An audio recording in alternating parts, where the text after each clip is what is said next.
Assalamualaikum warahmatullahi wabarakatuh. Bismillahirrahmanirrahim. Alhamdulillahirrabbilalamin. Puja dan puji syukur kita panjatkan kepada Allah Subhanahu wa taala karena berkat rahmat dan karunia-Nya. Alhamdulillah hari ini kita bisa podcast kembali untuk membahas terkait dengan bagaimana memilih tempat pendidikan untuk anak. Karena sekarang itu banyak banget orang tua mungkin yang khawatir untuk mensekolahkan anaknya di mana tempat terbaiknya. Karena semakin banyak kasus-kasus yang terjadi di dunia pendidikan. Dan tidak lupa salawat serta salam kita panjatkan kepada Nabi besar kita Nabi Muhammad SAW karena berkat perjuangan beliau para sahabat dan tabi'in Islam bisa sampai negeri ini. Maka dari itu dari Masjid Al-Azhar membangun peradaban Allahu Akbar.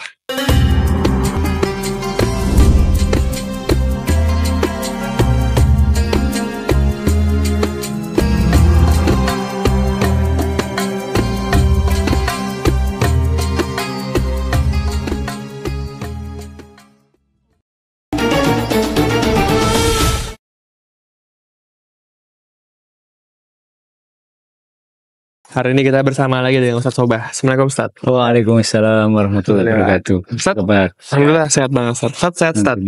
Sehat alhamdulillah. Ustadz, lihat ini nggak Ustadz? Sekarang perkembangan tuh dunia pendidikan tuh ada banyak kasus Ustadz dari maaf ya yang pendidiknya malah berbuat tidak senonoh untuk muridnya gitu kepada muridnya dan juga banyak hal lainnya Ustadz. Dan mungkin menjadi pertanyaan bagi orang tua bagaimana sih cara kita memilih tempat pendidikan yang tepat Ustadz? Ada tips ya kira-kira? Iya, alhamdulillah bismillahirrahmanirrahim.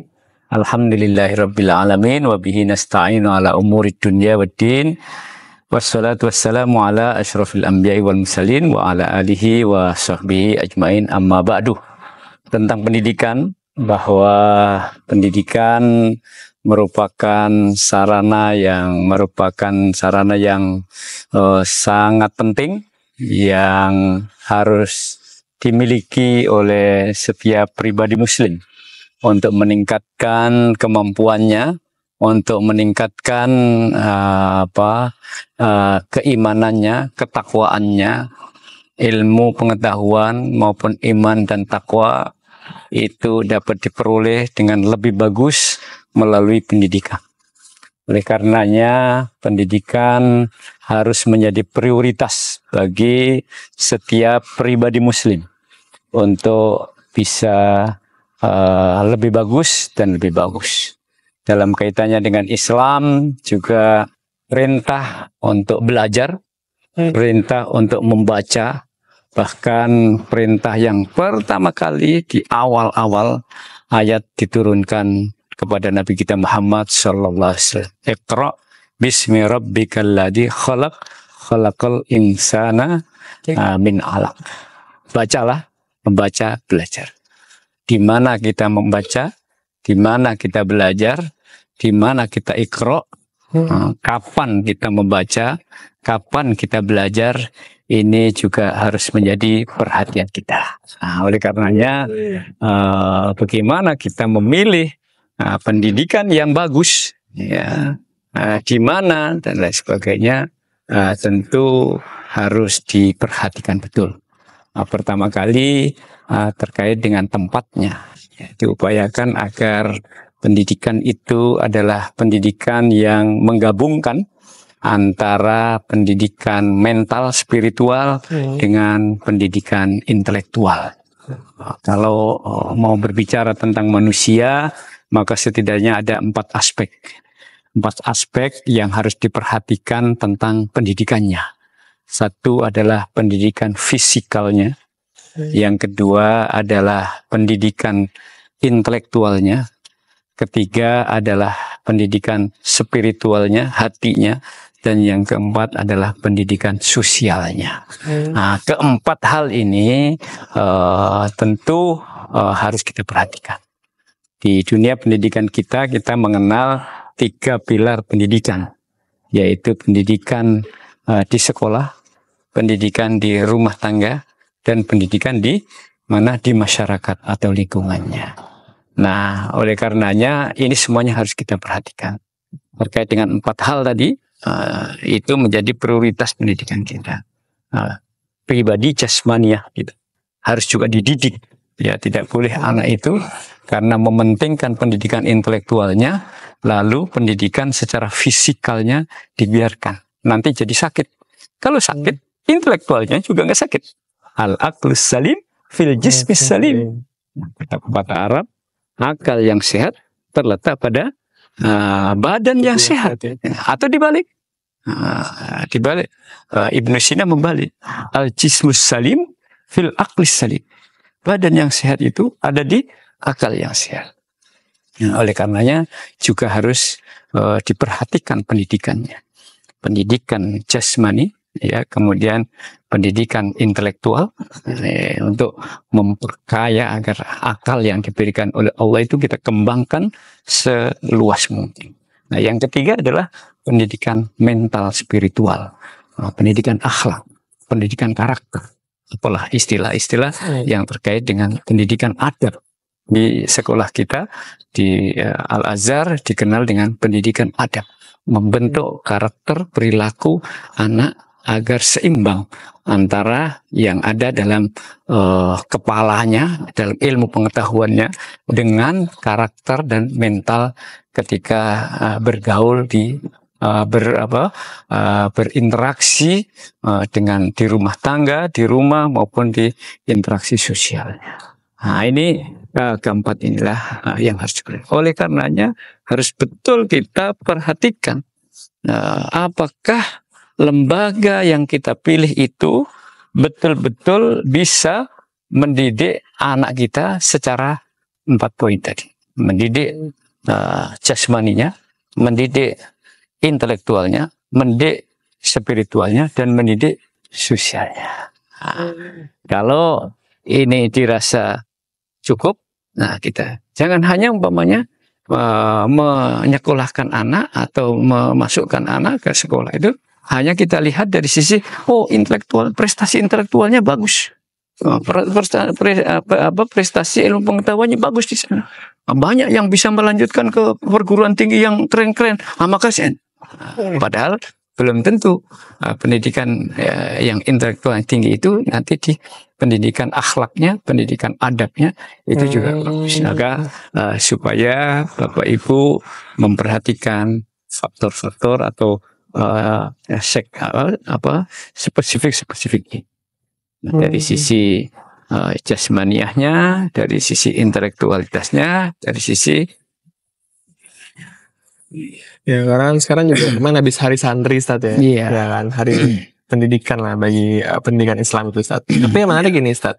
Kan mungkin kita melihat kemarin tuh banyak kasus yang terjadi tuh, salah satunya adalah seorang guru yang agak kemayu, Ustaz. Apakah kalau kita menemukan guru yang agak kemayu di sekolah gitu, terus kayak apa kita perlu khawatir kayak udahlah jangan sekolah gitu. Karena ini banyak kasus terjadi, Ustaz. Iya, ini tugas dari sekolah tersebut, ya. Tugas dari sekolah tersebut dalam hal menyeleksi gurunya, ya, menyeleksi gurunya. Guru yang diterima hendaklah guru yang berkualitas, ya, tidak hanya kualitas dari sisi spesifik ilmu pengetahuan yang dia miliki.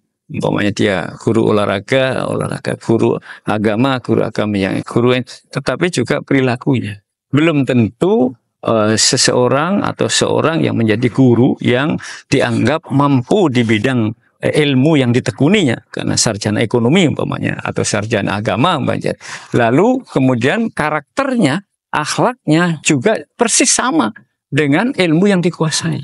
Nah, oleh karenanya sekolah ketika menyeleksi guru yang sesuai dengan kebutuhan formasi yang dibutuhkan oleh sekolah itu, hendaknya memperhatikan dari sisi seleksi tes akademiknya sesuai dengan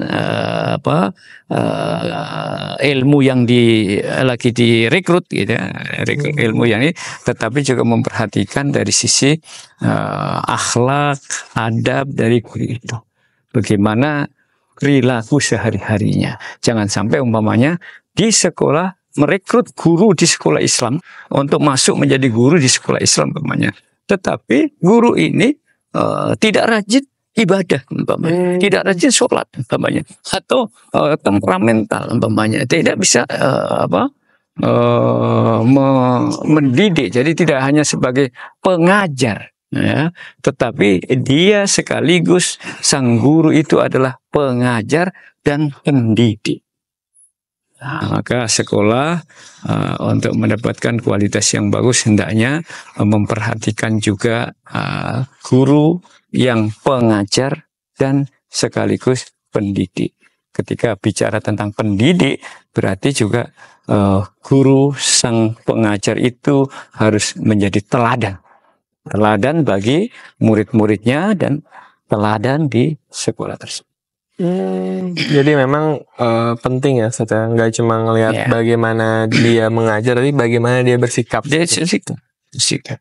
Dan di sisi lain kan, Ustaz, kita bisa mengetahui ya bahwa kadang tuh sekolah tuh beda harga, beda kualitas, Ustaz. Nah, jadi sebuah pertanyaan juga, bagaimana, apakah penting juga kita sekolah di yang, maaf ya, Ustaz, bayarnya mahal tapi teman-temannya baik, atau ya udahlah sekolah biasa tapi mungkin teman-temannya nggak levelnya nggak inilah. Iya. Seharusnya sebagai orang tua ketika akan menyekolahkan anak ke satu lembaga pendidikan tinggi, lembaga pendidikan dasar atau lembaga pendidikan menengah, tidak melihat dari sisi materi, dari sisi nominal biaya yang perhatikan. Itu nomor berikutnya. Tetapi yang menjadi prioritas adalah kualitas lembaga itu atau perguruan itu atau sekolah itu dulu. Bahwa kemudian ternyata kualitas yang bagus itu harganya mahal, yaitu merupakan konsekuensi dari sebuah lembaga yang kualitasnya tinggi. Tetapi jangan dilihat dari harganya yang mahal dulu. Lalu ini harganya mahal pasti bagus. Tidak begitu. Ini harganya rendah pasti jelek. Tidak begitu. Ini biaya uang pangkalnya murah berarti jelek. Ini uang pangkalnya mahal berarti bagus. Jangan dilihat itu dulu. Jadi jangan dilihat nominalnya dulu, tetapi lihatlah bagaimana kualitas dari sekolah itu. Dari mana kita akan melihat kualitas dari sekolah itu? Dari prestasi-prestasinya. Ya, kita bisa lihat di websitenya, kita bisa tanya kanan kiri tentang lembaga ini, gimana alumninya, bagaimana kakak-kakak kelasnya yang ada di sana dan sebagainya. Kita lihat itu dulu. Nah, ketika disimpulkan oleh kita bahwa sekolah ini ternyata bagus, baru kemudian bicara tentang biaya. Ternyata akhirnya biayanya mahal. Memang bagus kualitasnya, tapi biayanya mahal. Saya nggak mampu untuk mainnya. Ya, jangan memaksakan diri. Jangan memaksakan diri dan upayakanlah. Tetapi yakinlah kalau memang itulah idaman dari Bapak Ibu, itu adalah keinginan bisa sekolah situ, walaupun mungkin ongkos biayanya masih Bismillah tawakkaltu, mudah-mudahan anak berhasil dengan segala upaya, insya Allah Allah akan membuka rizki, akan memudahkan rizki untuk bisa mewujudkan cita-cita anak sekolah di tempat yang berkualitas. Jadi lagi-lagi jangan dilihat dari sisi materi harga murah atau mahalnya. Ada sekolah-sekolah yang mahal dan berkualitas. Alhamdulillah. Ada sekolah yang berkualitas tapi murah. Bahkan berkualitas gratis. Ada seperti itu. Jadi tidak menjamin bahwa mahal itu mesti berkualitas. Seharusnya kalaulah mematok harga mahal, maka kualitasnya juga harus. Dan bahkan kalau ada sekolah yang biayanya rendah tapi kualitas bagus, itu jangan dilihat bahwa ini adalah biaya yang murah. Bisa jadi mahal, tetapi yang membiayai tidak orang tua murid, tapi melalui donatur umpamanya, atau melalui cara-cara yang lain. Yang sesungguhnya kalau kualitasnya itu tinggi, padanannya biayanya mahal. Hanya biaya mahal itu dibebankan langsung kepada orang tua murid, atau tidak dibebankan langsung kepada orang tua. Intinya kalau emang ada uang lebih ya kenapa enggak setiap kalau yang bagus ya, karena kan buat investasi ke depannya juga kan. Dan yang menarik Ustaz, ini Ustaz, memang karena kita lihat juga ada orang anak yang sekolah di sekolah biasa tapi berprestasi sampai ke luar negeri. Ada yang sekolah mahal, tapi ternyata biasa aja gitu, atau mungkin malah berbuat yang aneh-aneh gitu. Tapi juga menjadi pertanyaan Ustaz, karena kan mungkin banyak orang tua yang bingung nih Ustaz, kayak aduh milih sekolah di mana nih, sekolah umum, internasional, apakah sekolah seni aja, apakah sekolah adat, atau mungkin sekolah agama gitu kan. Kadang sekolah umum mikir nanti kayak kualitasnya kurang, sekolah internasional nanti terlalu gaul gitu. Sekolah Islam takut jadi jadi malah radikal gitu. Nanti gimana Ustaz kira-kira? Ya, ada pilihan-pilihan orang tua dalam menyekolahkan anaknya. Ada yang ingin menyekolahkan di sekolah umum dengan alasan dianggap tanda kutip sekolah umum itu ilmu pengetahuannya lebih utama.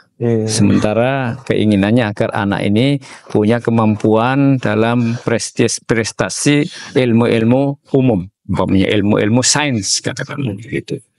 Nah, kalau itu pilihannya bisa jadi memilih itu, tetapi jangan lupa tambahi kalaulah pilihannya itulah sekolah umum, karena ada sisi ilmu pengetahuan umum tadi yang diraih, jangan lupa anak ditambahi dengan faktor-faktor agama, yaitu ilmu-ilmu agama melalui tambahan yang lain. Bisa dengan cara privat di rumah, bisa dengan cara waktu habis maghrib anak harus duduk dan harus belajar membaca Al-Quran dan lain sebagainya. Yang intinya harus ada tambahan dari pelajaran yang di sekolah itu untuk bisa menanamkan nilai-nilai akhlak, ya, nilai-nilai spiritual, nilai-nilai agama, ya, nilai-nilai Islam ke dalam jiwa anaknya. Kalau tidak, dibiarkan saja dari situ, nanti kasihan dari sisi moral dan mentalnya. Itu satu. Kalau kemudian ada berpikir ingin menyekolahkan ke sekolah internasional, umpamanya sekolah internasional, dengan harapan ini anak nanti bahasa Inggrisnya bagus, ilmu pengetahuan internasionalnya bagus, tetap harus dibekali, ditambahi bagaimana caranya di luar institusi sekolah yang anak itu kita sekolahkan ke sana, mampukah orang tua untuk mengajari sendiri tentang agamanya, ataukah guru privat tentang agamanya, atau ini tentang akhlak, budi pekerti dan lain sebagainya. Untuk ini, kalau mampu, no problem waktu itu. Kalau kemudian yang ketiga berminat ke sekolah agama dengan harapan ini nanti ke depan akan menjadi kader ulama, akan menjadi kader ustadz, akan menjadi kader keislaman, ilmu keislaman, umpamanya, itu juga bagus. Itu pun karena sekolah-sekolah agama juga banyak ragamnya di Indonesia, perlu dipilih mana sekolah agama yang bagus. Dipastikan bahwa sekolah agama yang karena nanti akan menjadi calon-calon santri, calon-calon ustadz, yang benar-benar sekolah agama ini memang betul kader untuk menjadi ini. Tentang baca Al-Quran, tentang tahfidz, program tahfidznya, tentang baca kitab turos, kitab-kitab klasik dan lain sebagainya. Nah, tentang bahasa Arabnya dan sebagainya. Itu banyak lembaga-lembaga keislaman yang mengajari itu. Tetapi dipilihlah yang betul-betul agar nanti anak itu sesuai dengan alur yang diinginkan oleh orang tuanya. Nah, dengan demikian maka anak-anak yang kita arahkan itu betul bisa tercapai. Nah, bagi yang sekolah agama umpamanya juga dibekali dengan pengetahuan, wawasan, ilmu pengetahuan supaya dia tidak buta terhadap dunia ini. Jangan yang urusannya itu hanya di masjid saja, tapi juga tahu. Jadi saling melengkapi apa yang ada di sekolah itu dan belum ada maka dicarikan tambahan di luar, di ekstra kurikuler yang di luar dari sekolah itu. Nah, dengan demikian minat ayah ibu untuk menyekolahkan anak itu bisa terpenuhi. Jangan sampai anak sekolah kita, anak-anak didik kita ini di satu sisi mendapatkan ilmu pengetahuan yang tinggi, tetapi di satu sisi mental agama, mental spiritualnya rendah.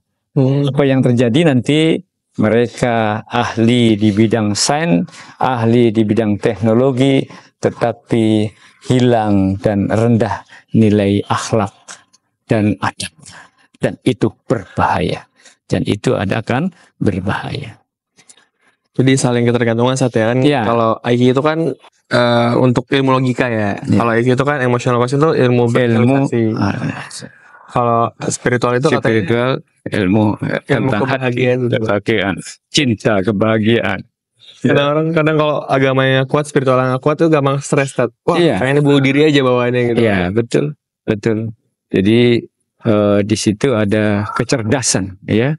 Satu kecerdasan intelektual, yaitu kecerdasan dari sisi IQ-nya, dan kemudian ditambah dengan belajar membaca dan sebagainya. Maka ada, tapi juga ada kecerdasan spiritual. Ya, kecerdasan spiritual itu dengan cara banyak.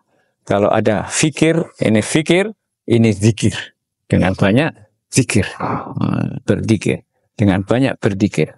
Ala bidzikrillahi tatma'innu al-qulub. Ketahuilah bahwa dengan cara berzikir, banyak mengingat Allah, maka akan tenanglah hati ini. Ala bidzikrillahi tatmainnul qulub. Satu lagi kecerdasan yang disebut dengan kecerdasan sosial, dengan cara berbagi. Kalau ini dengan cara membaca, kalau ini dengan cara zikir, ini dengan cara berpikir, ini dengan cara berzikir, dan satu lagi dengan cara bersyukur. Bersyukur itu dengan cara membagi kepada yang lain, yaitu kecerdasan sosial, kecerdasan intelektual, kecerdasan spiritual, dan kecerdasan sosial. Tapi saat pertanyaan lagi kan tadi kan selain kita pendidikan di sekolah ya, penting nggak sih untuk orang tua juga mendidik di rumah gitu? Apakah cukup di sekolah habis itu udah? Apa orang tua juga tetap perlu ada peran saat itu wajib gitu kira-kira? Iya, betul. Pendidikan rumah tangga adalah pelengkap, pelanjut dari pendidikan yang di sekolah. Bahkan sesungguhnya pendidikan di rumah adalah pendidikan yang pertama. Madrasatul ula, kata Allah. Ibu adalah sekolah pertama. Kenapa ibu enggak bapak? Ibu bapak sebetulnya, tapi ibu karena ibu yang paling dominan di rumah mendidik anak. Jadi orang tua lah. Orang tua adalah sekolah pertama. Rumah berarti kan? Rumah adalah sekolah pertama. Sebelum mereka masuk ke bangku TK, ke bangku SD, bahkan ketika sudah di SD, sudah di SMP, sudah di SMA, waktu yang paling banyak adalah waktu di rumah. Di sekolah jam 8, jam 7 sampai jam berapa? Jam 3. Selebihnya di sekolah, di rumah, sama di lingkungan, di masyarakat. Nah, maka pendidikan di rumah ini menjadi sangat penting. Pendidikan adab, bagaimana adab anak-anak dalam bergaul dengan orang tuanya. Bagaimana ayah ibunya menjadi teladan bagi anak-anaknya. Ini kemudian bagaimana orang tua melatih anak untuk mengulang lagi apa yang sudah diajarkan waktu di sekolah itu. Bagaimana juga menerapkan apa yang sudah diajarkan di sekolah itu agar bisa dilaksanakan di rumahnya. Di sekolah diajarkan tentang sholat, diajarkan tentang wudhu. Ketika sampai di rumah, apakah dia sholat?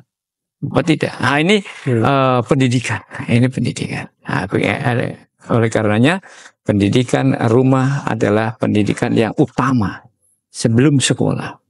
Pendidikan yang akan mempengaruhi kepribadian dari anak itu.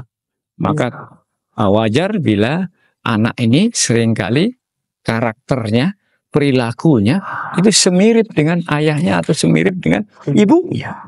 Karena pengaruh terbesar itu bukan guru di sekolah. Pengaruh terbesar adalah orang tuanya.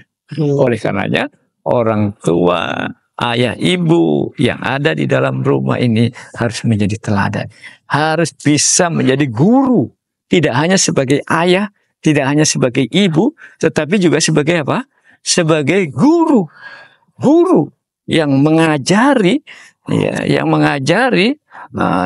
mendidik, yang mengingatkan, yang mengawasi, yang membimbing, ya, anak, yang membangunkan saat tidur, ya, yang ngajak untuk belajar, yang ngajak untuk berdiskusi, yang ngajak untuk berdebat, berdialog tentang pelajaran, tentang hal-hal itu orang tua. Nah, maka sebagai guru di rumah, jadilah guru teladan bagi anak. Dan di sisi lain, Ustaz, kan orang tua itu tadi sebagai guru di rumah, Ustaz, ya. Bisa nggak sih orang tua itu mengevaluasi apakah anaknya ternyata cocok atau enggak di sekolahnya itu, Ustaz? Iya. Kira-kira bagaimana cara mengetahuinya, Ustaz? Iya, iya. Karena kadang ada yang nilainya jelek, dicubit biar nilai makin bagus, atau emang nilai jelek itu karena ya emang nggak cocok itu, Ustaz. Iya, alhamdulillah sekarang komunikasi antar orang tua murid dengan sekolah ini bagus. Ya, dengan adanya online, dengan ada komunikasi telepon, HP dan sebagainya di grup dan sebagainya, memudahkan orang tua murid mengetahui kondisi anak putra putrinya yang ada di sekolah. Para wali kelasnya atau kepala sekolahnya berkomunikasi langsung dengan ini, sehingga tahu bagaimana kegiatan anak-anak di sekolah, bagaimana prestasinya. Tidak hanya melihat prestasi akhir saja, tapi di hari ke hari itu bisa memantaunya. Nah, dengan begitu bisa, kalau ada kekurangan yang dilakukan oleh anaknya di sekolah, itu bisa kemudian ditambahi, dilengkapi oleh orang tua. Atau setidaknya menegur agar pelajaran yang ini lebih ditekankan lagi dalam baca. Pelajaran yang ini lebih ditekankan lagi.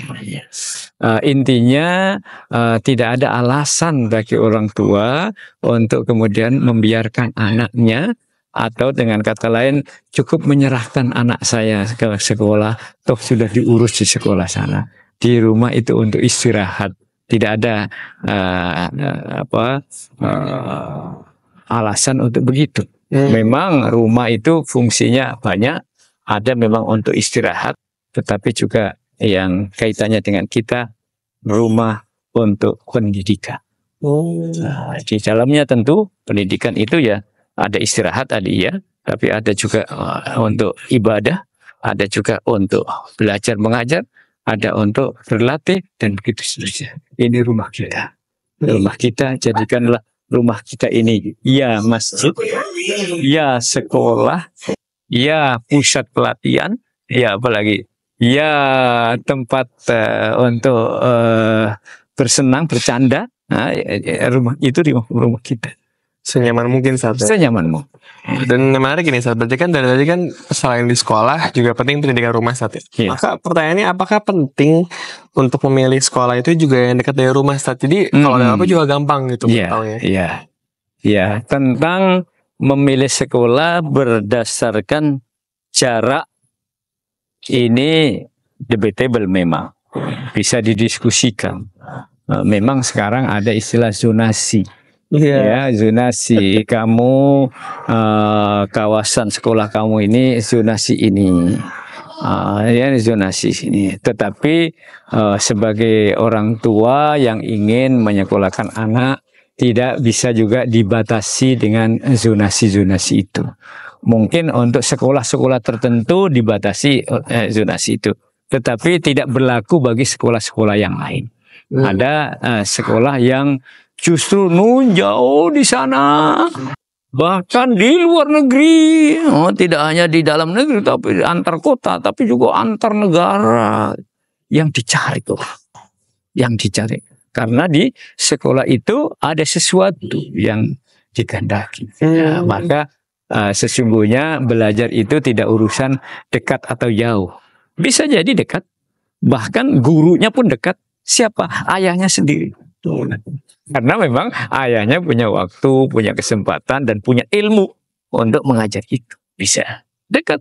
Bahkan di dalam rumah sendiri. Bahkan satu kamar, di kamarnya sendiri, di rumahnya sendiri. Bisa jadi begitu. Tetapi ada yang tidak dimiliki oleh orang tuanya. Nah, sehingga diperlukan untuk harus keluar rumah.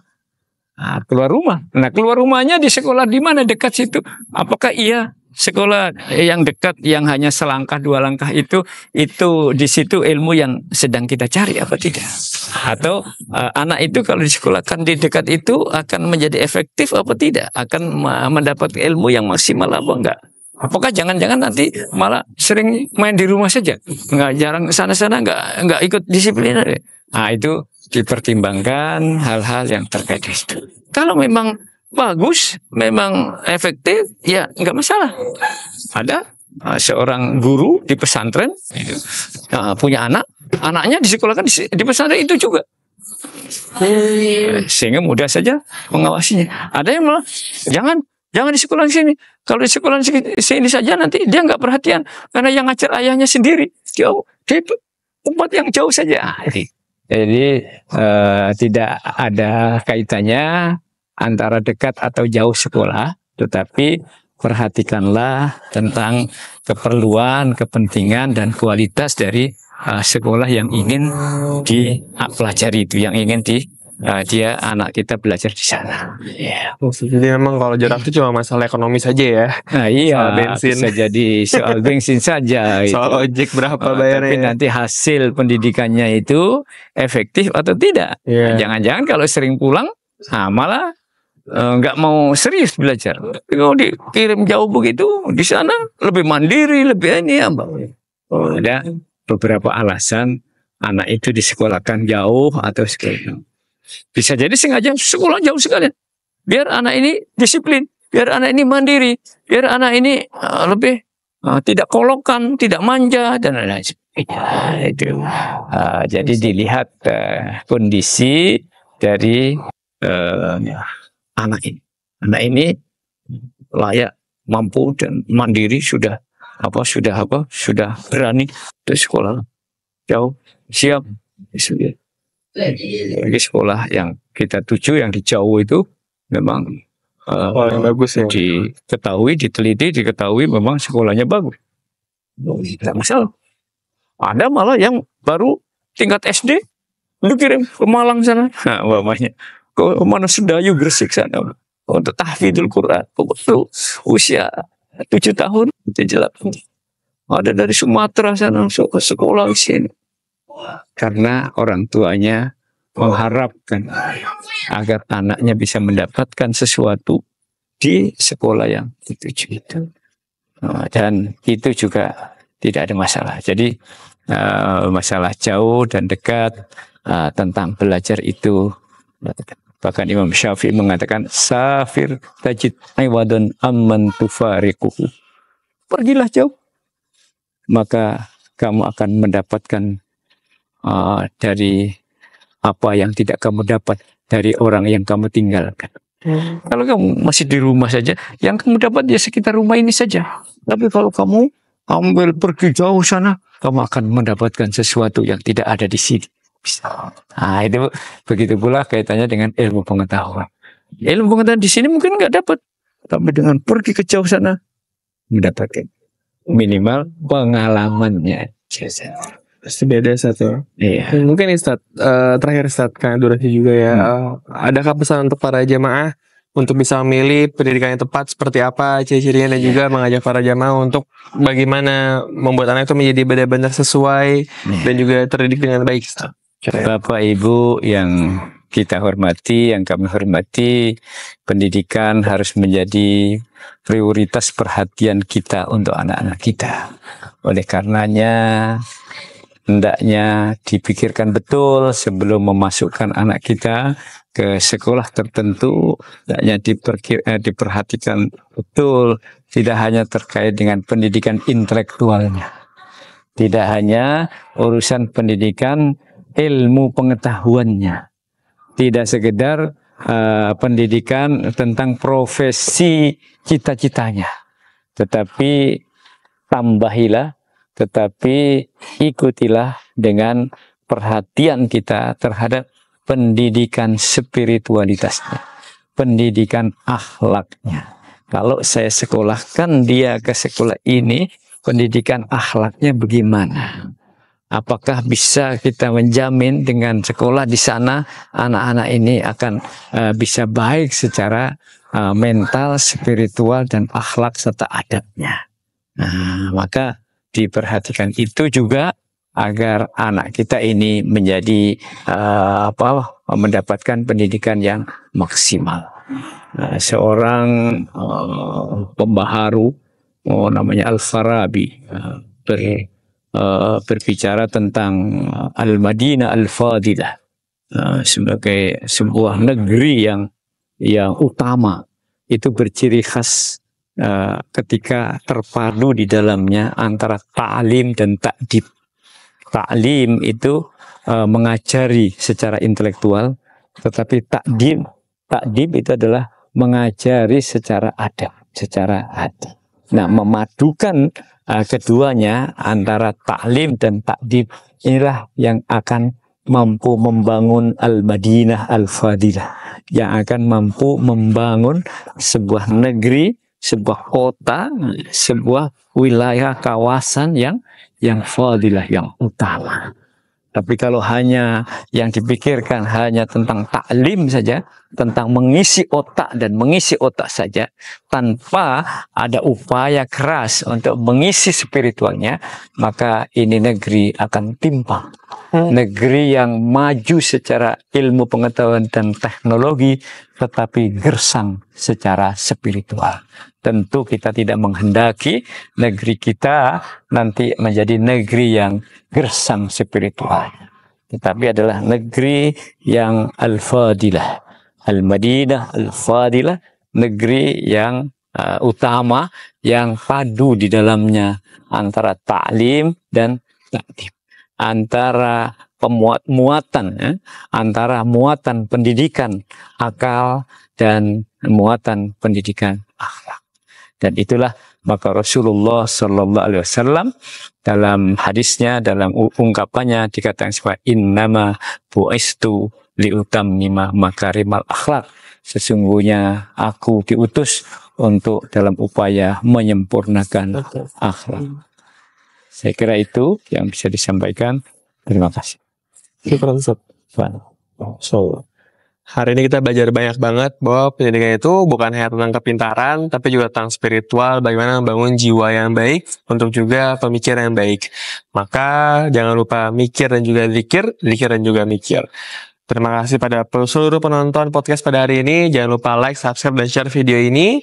Insya Allah kalau butuh juga tempat pendidikan terbaik bisa cek di Al-Azhar. Insya Allah juga banyak pendidikan dari SD, SMP, sampai SMA, sampai kuliah untuk yang terbaik bagi anak-anak ayah bunda semua. Maka dari itu kita berdoa kafir majelis. Subhanakallahumma bihamdika asyhadu an la ilaha illa anta astaghfiruka wa atubu ilaik. Dari Masjid Al-Azhar membangun peradaban. Allahu Akbar. Wassalamualaikum warahmatullahi wabarakatuh.